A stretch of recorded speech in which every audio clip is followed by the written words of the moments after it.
Believe it or not, we're at the last topic of the chapter, and it's comparing independent events versus not independent. Notice we're not going to call it dependent. We're going to say not independent. In order for it to be independent, the probability of that event occurring has to be equal to the same event, the probability that same event will occur, given that something else has already occurred. And we can think of it that way. We can also think of it this way. Now, if it's not independent, they won't equal the same.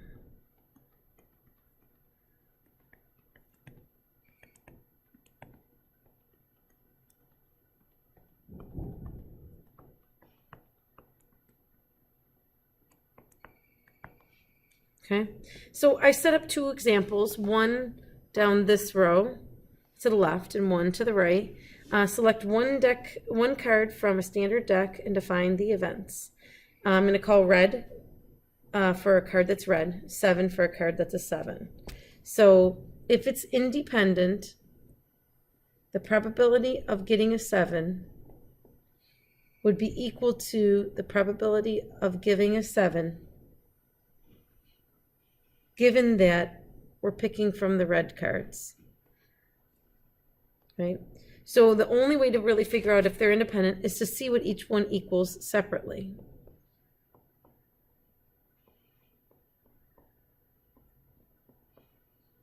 Probability of getting a 7 in a deck. How many 7s are there? Out of how many cards? And I think that reduces to 1/13. And then I'm going to do the given that formula. So probability of getting a red goes on the bottom. Probability of getting a red card, I believe that's half the deck.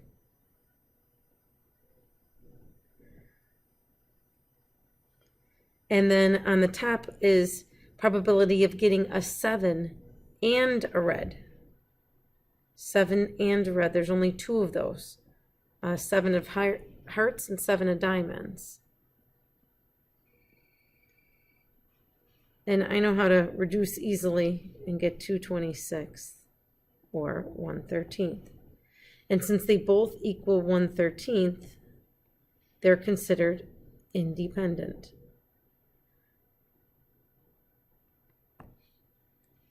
I can do it the other way around as well. I can try to figure out the probability of getting a red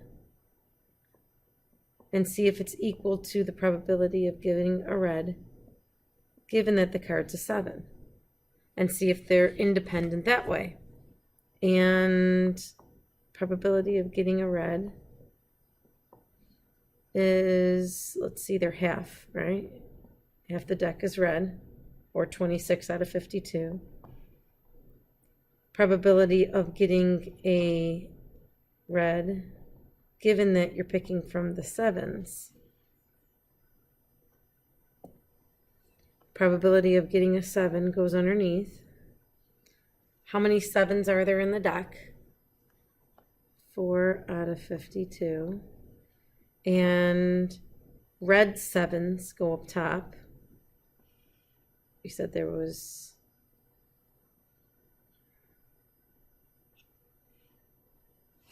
retreat.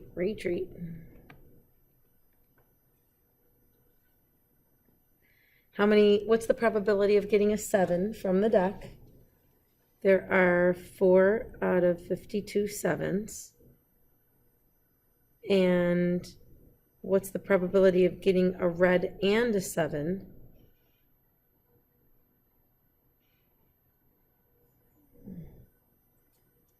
Two out of 52. And my quick way of reducing,